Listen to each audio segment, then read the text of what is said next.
Hey everyone, and welcome to the deep dive. We're going to be talking all about getting ready for a new baby today. Yeah, so exciting. It is. We've got some great sources lined up, articles about preparing for a baby, and even a checklist of things you'll need. Yeah, those checklists can be super helpful. Totally. So our mission today is to cut through all the noise and really give you the most helpful, actionable tips. Yeah, because let's face it, there's a ton of information out there. So much. It can be super overwhelming. So let's dive right in. First things first, where is the baby going to sleep? Yeah, that's a big one.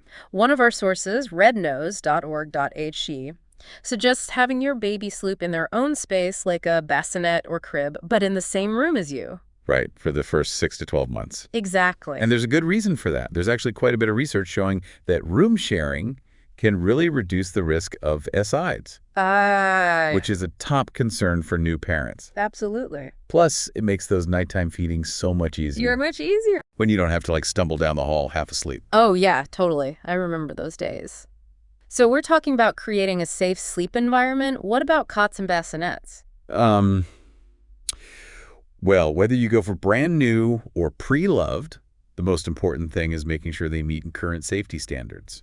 You'll want to look for a firm mattress that fits snugly, no loose blankets or pillows. Right. No fluffy pillows or those cute stuffed animals. Yeah, exactly. And speaking of those late-night feedings, the checklist mentions setting up a comfy chair and a good lamp in the nursery. Yes. That seems smart. Oh, absolutely. Those little touches make a big difference in those early weeks. You're going to be spending a lot of time in that chair, I can imagine. especially during those middle-of-the-night feeds. So comfort is key.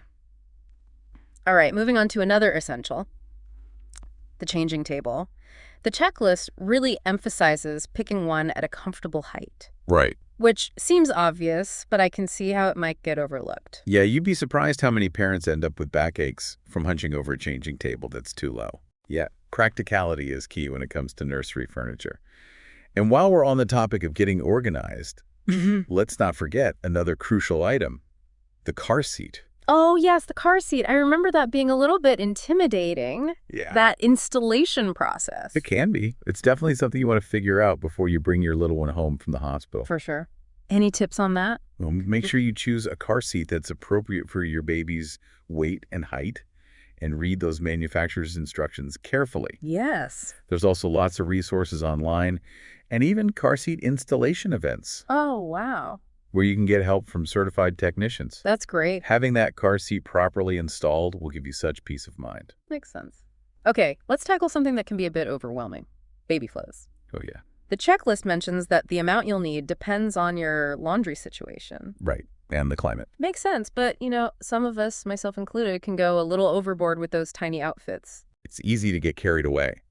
Starting with the basics is key, though. You can always add more as needed. That's true? The checklist recommends jumpsuits, those all-in-ones. Oh, yeah. They make diaper changes so easy, Those were a lifesaver. especially for those middle-of-the-night changes. Absolutely. And then there are wraps, which can help soothe babies with their startle reflex. Ah, yes. For our listeners who may not be familiar, the startle reflex is a natural reflex that newborns have where they suddenly extend their arms and legs as if startled. Right, it's totally normal. It can wake them up sometimes. It can. Wraps can help, though, by mimicking that feeling of being held and swaddled, Ah, okay. which could calm them down. And speaking of sleep, another item on the checklist is sleeping bags. Those are great for when babies are a bit older and have outgrown swaddling, but it's important to make sure that the sleeping bag fits properly and is appropriate for their age and size. Absolutely. Safety first, always. The checklist also highlights the importance of having enough singlets and bodysuits, those little undershirts. And depending on the weather, you might need some beanies and socks, too. Of course. And just a reminder, while beanies are great for keeping those little heads warm outside, it's important not to use them during sleep. Good point. Speaking of keeping things clean, the checklist includes a baby bath.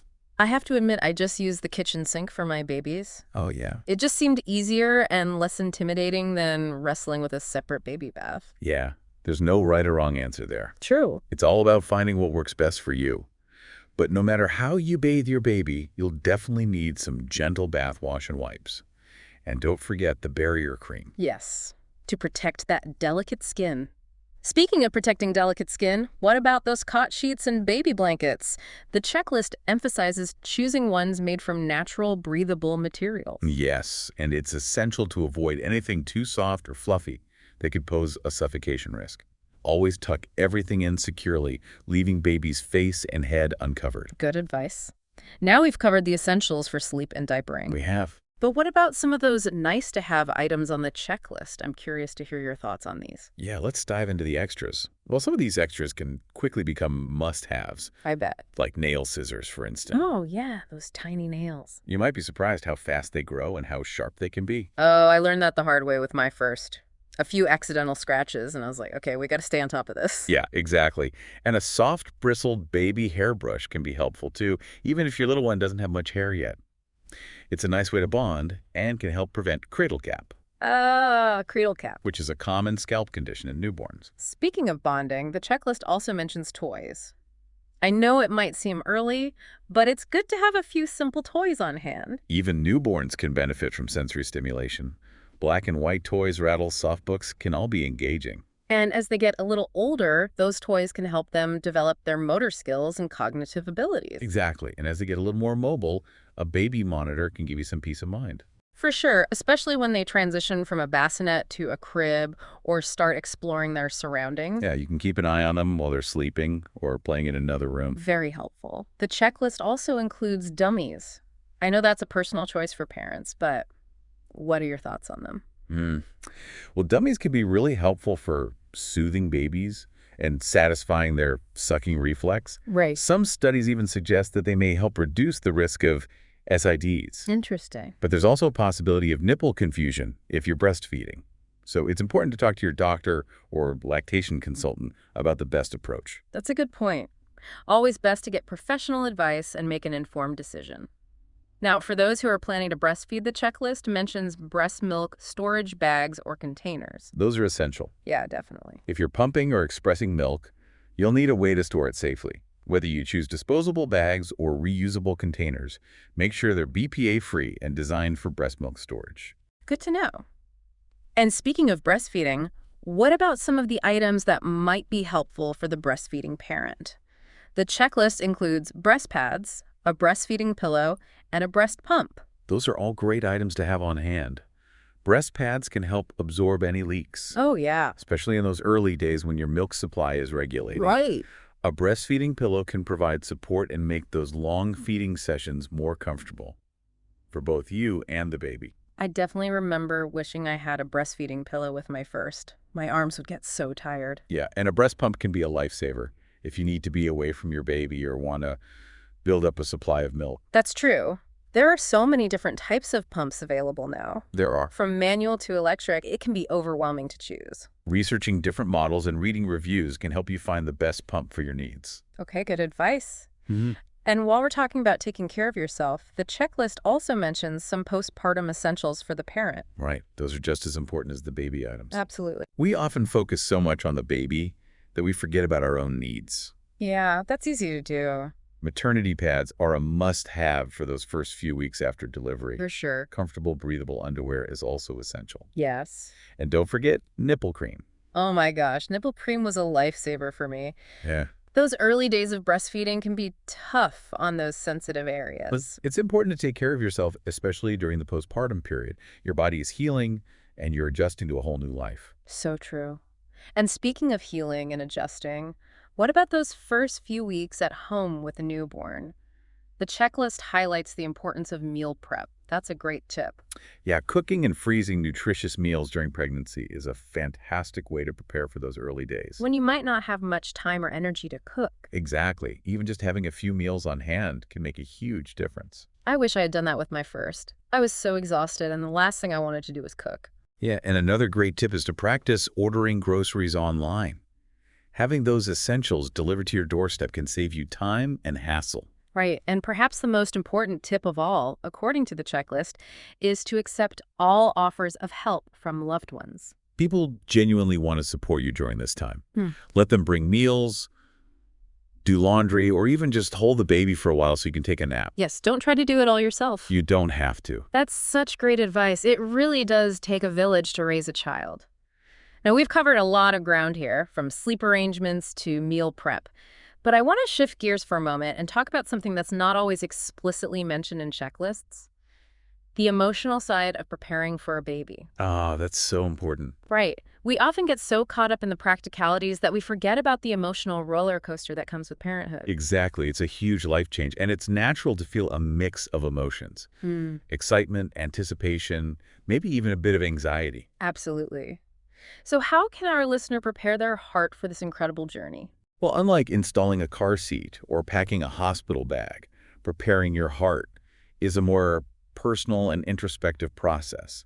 It's about acknowledging those feelings, allowing yourself to be vulnerable, and seeking support from loved ones or even a therapist. That's such valuable advice. It reminds me of a quote I read recently. The moment a child is born, the mother is also born. She never existed before. The woman existed, but the mother never. A mother is something absolutely new. That's a beautiful quote.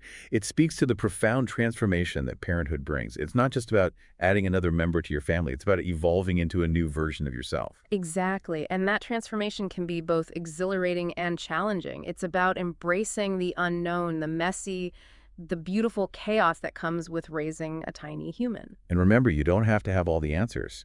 It's okay to feel uncertain, to ask for help, to lean on your support system. That brings up an important question. How can our listener cultivate a strong support system during this time? It starts with identifying those individuals you trust and feel comfortable confiding in. It could be your partner, family members, close friends, or even a support group for new parents. The key is to surround yourself with people who will listen without judgment, offer practical assistance, and provide emotional encouragement. I couldn't agree more. It truly does take a village to raise a child. And building that village starts with nurturing those meaningful connections. And remember, communication is key. Don't be afraid to express your needs and ask for specific types of support, whether it's a shoulder to cry and a helping hand with chores, or simply someone to listen to wagon. Your loved ones want to be there for you. So true. And as you prepare for baby's arrival, it's also a good time to think about setting boundaries. Ah, yes. This might involve limiting visitors in those early weeks, declining well-intentioned but overwhelming offers of help, or simply taking time for yourself to rest and recharge. That's crucial. It's easy to get swept up in the excitement and feel obligated to please everyone. But remember, you and your baby's well-being are paramount. It's okay to prioritize your own needs and set boundaries that protect your physical and emotional health. I'm so glad you brought that up. It's such an important message, especially for new parents who are often bombarded with advice and expectations. It's all about finding that delicate balance between welcoming support and honoring your own instincts. Trust your gut and don't be afraid to say no when you need to. Speaking of instincts, one of the most amazing things about parenthood is witnessing the development of those innate parental instincts. It's truly remarkable how quickly you learn to decipher your baby's cues and respond to their needs. It's almost as if a hidden superpower unlocks within you, and those instincts will guide you every step of the way, even when you feel like you have no idea what you're doing. Absolutely. It's a journey of constant learning and discovery, both for you and your little one. And as you embark on this adventure, remember that there's no one right way to parent. What works for one family might not work for another. It's all about finding what feels authentic and aligned with your values. I love that perspective. It's about embracing the uniqueness of your family and creating your own parenting style. And remember, it's okay to make mistakes. Parenthood is a marathon, not a sprint. You'll have moments of triumph and moments of doubt, but through it all, you'll grow and learn alongside your child. Beautifully said. And I think that leads perfectly into our final thought for today's deep dive. We've talked a lot about what to get ready for baby, but maybe we should think about the who for a minute. Yeah, the people. Yeah. So for you listening, think about who you can really count on during those first few weeks. What kind of help do you think you'll need most? Everyone's different. Yeah. Some people might really need help with meals, laundry, watching older kids if they have them. Some might need more emotional support, someone to talk to who really understands. And some might need a little of both. The important thing is to know what you need and to tell your support network. Exactly. And, don't underestimate how helpful it is to just have someone hold the baby so you can take a shower or a nap. Oh, yeah. Sometimes those little things make a world of difference. That is so true. Well, I think we've given our listeners a lot to think about today. We have. Remember, this is just the beginning. Be sure to check out the links in the show notes for more information on all these topics. And don't forget, every parent's journey is unique. Enjoy the adventure, trust your instincts, and most importantly, be kind to yourself. You got this. I love that. Thanks for joining us on this deep dive into preparing for baby's arrival. Until next time, remember to enjoy the ride. It's going to be amazing.